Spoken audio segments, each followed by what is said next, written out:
They laughed when the bride stepped out of the rusted pickup with bare feet touching the cold gravel. Whispers slid through the mountain air like sharp wind between pines. No shoes. No veil worth mentioning. Just a simple white dress, slightly too long, its hem already smudged with dust from the road that climbed the mountain like a stubborn scar. Someone snorted. Someone else shook their head. A wedding like this, in a place like this, with a woman who couldn't even afford shoes. That was the story they decided to tell themselves. The chapel was small, built from timber cut by hands long gone, perched on the edge of a clearing where the forest opened just enough to let the sky watch. People had come out of curiosity more than kindness. They wanted to see the mountain man finally marry. The quiet one, the rough one, the man who lived where roads ended and winters tested souls. She stood there, fingers clenched in the fabric of her dress, pretending not to hear the laughter. Her feet ached, numb from the chill, but she didn't move.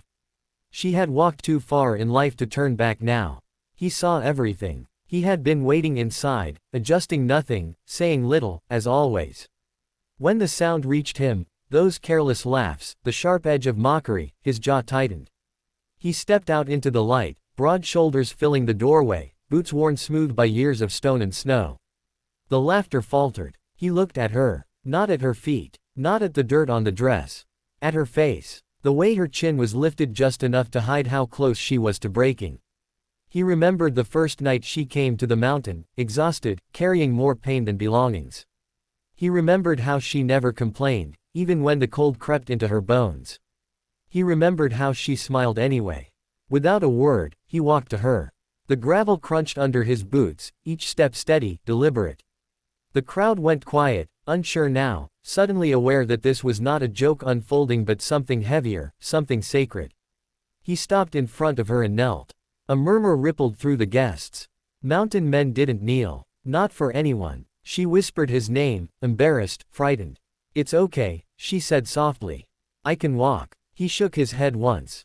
His hands were large, scarred, hands that had split wood and carried burdens most men would run from. Those hands slid beneath her knees and her back, lifting her as if she weighed nothing at all. The gasp that escaped the crowd was sharp and collective. Her arms wrapped around his neck instinctively. She felt his warmth, solid and real, felt the steady beat of a heart that had chosen her long before this day. He turned toward the chapel. As he carried her, her bare feet never touched the ground again. Faces changed as they watched him cross the clearing. Laughter drained away, replaced by something closer to awe, or shame. The same people who had mocked now stood frozen, confronted by a love that didn't ask permission or approval. Inside the chapel, the air was still. Light filtered through narrow windows, catching dust motes that hovered like witnesses. He set her down gently at the front, then did something else no one expected. He slipped off his boots. He placed them beside her. The silence was absolute. If she had no shoes, neither would he. They stood together like that, barefoot on old wooden boards, equal, unguarded. When he took her hands, his thumbs brushed away the tremor she hadn't realized she was showing. The vows were simple. No grand promises, no polished words. Just truth spoken in voices that had known hardship and still chosen hope. He promised to carry her when the road cut her feet. She promised to stay when the storms came, when the mountain tested them both. Outside, the wind moved through the trees, softer now. When they turned to face the crowd, there was no laughter left to be found.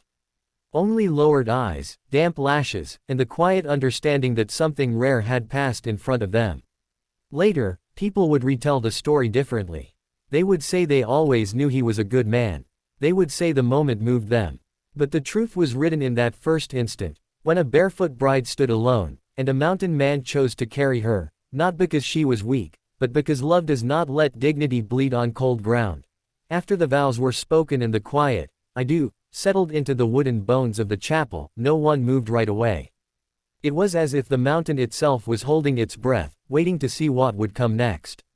The officiant cleared his throat, voice trembling just enough to betray that even he had felt the weight of what had happened. When he finally pronounced them husband and wife, the words echoed longer than they should have in such a small room. Applause came slowly at first, unsure, then stronger, fuller, until it filled the space and spilled out through the open door into the clearing. She smiled then, not the brave smile she had worn earlier, but one that reached her eyes, one that carried relief and wonder in equal measure.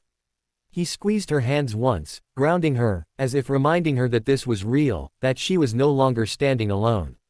They walked down the aisle together, barefoot, their steps uneven but matched. The wooden floor was cool beneath their soles, worn smooth by decades of footsteps, prayers, and quiet hopes. Outside, the guests parted without being asked.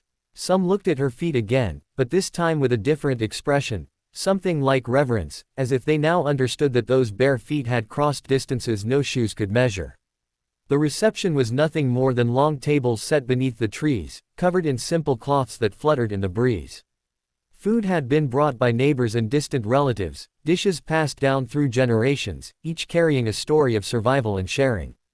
There was laughter now, but it was softer, warmer, stripped of cruelty. Children ran between the tables, their shoes abandoned somewhere in the grass, instinctively mirroring what they had seen. She sat beside him on a rough wooden bench, her dress pulled around her ankles. Someone offered her a pair of sandals, newly bought, tags still attached. She looked at them for a moment, then shook her head gently. "Not yet," she said. He heard her and smiled, not teasing, not proud, just understanding. He reached down and laced his fingers through hers, his thumb brushing the inside of her palm where her pulse beat fast and steady. As the sun lowered, painting the mountains in golden shadow, stories began to surface. Someone spoke of how he had once carried an injured stranger 5 miles through snow so deep it swallowed fences. Someone else remembered how she had arrived in town with nothing but a small bag and eyes that never quite rested, how she worked harder than anyone and asked for less. Each story stitched another thread into the fabric of the day, weaving them together in a way no ceremony ever could. When evening crept in and the air grew cold, he noticed her shiver. Without a word, he slipped off his jacket and wrapped it around her shoulders, the scent of pine and smoke clinging to it. She leaned into him, resting her head against his chest, listening to the sound of his breathing, steady and familiar. It was the sound that had calmed her on nights when the wind howled and old fears crept back in. Later, when the guests began to drift away, offering hugs and blessings that felt more sincere than before, the clearing grew quiet again. Lanterns swayed gently, casting circles of light that faded at the edges. The mountain loomed around them, dark and watchful, as it always had. They stayed until the last fire burned low, until only embers remained. Then he stood and offered her his hands. "Ready?" he asked. She nodded. Their home was farther up the mountain, where the path narrowed and the trees pressed closer. He had built it himself years ago, log by log, never imagining he would one day walk that path with someone beside him. The ground was uneven, roots and stones hidden beneath fallen leaves. She took a few careful steps, then stumbled slightly as a sharp rock pressed into her foot. Before she could speak, he stopped. He looked at her, eyebrow raised, a quiet question. She laughed softly, a sound full of trust. "I know," she said.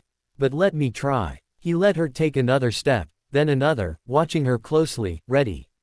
When she winced again, he didn't hesitate. He bent, scooped her up just as he had earlier that day, as if carrying her was the most natural thing in the world.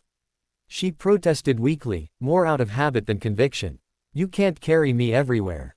He smiled, a small curve of his mouth that held 1,000 unspoken promises. "No," he said, "but I'll carry you when you need it." The path seemed shorter that way. The forest opened to reveal the cabin, its windows glowing softly with lamplight he had left burning, a quiet welcome waiting for them. Smoke curled lazily from the chimney, the scent of wood and warmth drifting toward them. Inside, the cabin was simple, sturdy. A table scarred by years of use, shelves lined with jars of preserved fruit, a hearth that had known countless winters. She had helped shape this place over time, adding small touches, a folded blanket here, a pressed flower tucked into a frame there. Now it felt different, fuller, as if the walls themselves had relaxed. He set her down near the fire and knelt again, this time to tend to her feet. He cleaned the small cuts gently, his touch careful, reverent.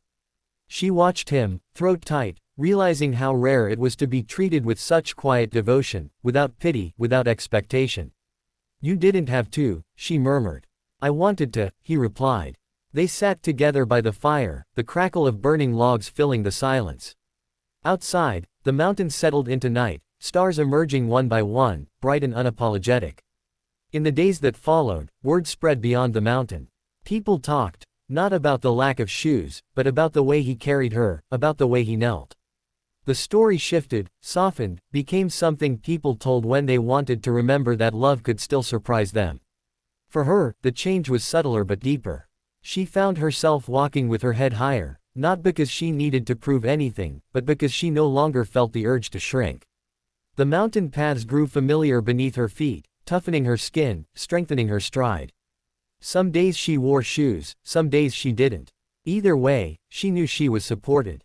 For him, life remained much the same: early mornings, hard work, quiet evenings. But there was a difference in the way he returned home, in the way his eyes searched for her shape in the doorway, the way his shoulders loosened when he found her there. They faced storms together. Real ones, with snow piling high against the cabin walls, and quieter ones, made of old memories and unspoken fears. There were nights she woke gasping from dreams of roads that never ended, of being left behind. Each time, he pulled her close, grounding her with warmth and presence until the fear loosened its grip. Once, months later, they went back down the mountain for supplies. They passed the same clearing where they had been married. A group of strangers stood there, taking photos, laughing loudly. One woman glanced at her feet, then at her face, curious. She felt the old reflex stir, the instinct to brace herself. But then his hand found hers, steady and sure. She smiled, not because she needed approval, but because she remembered exactly who she was now.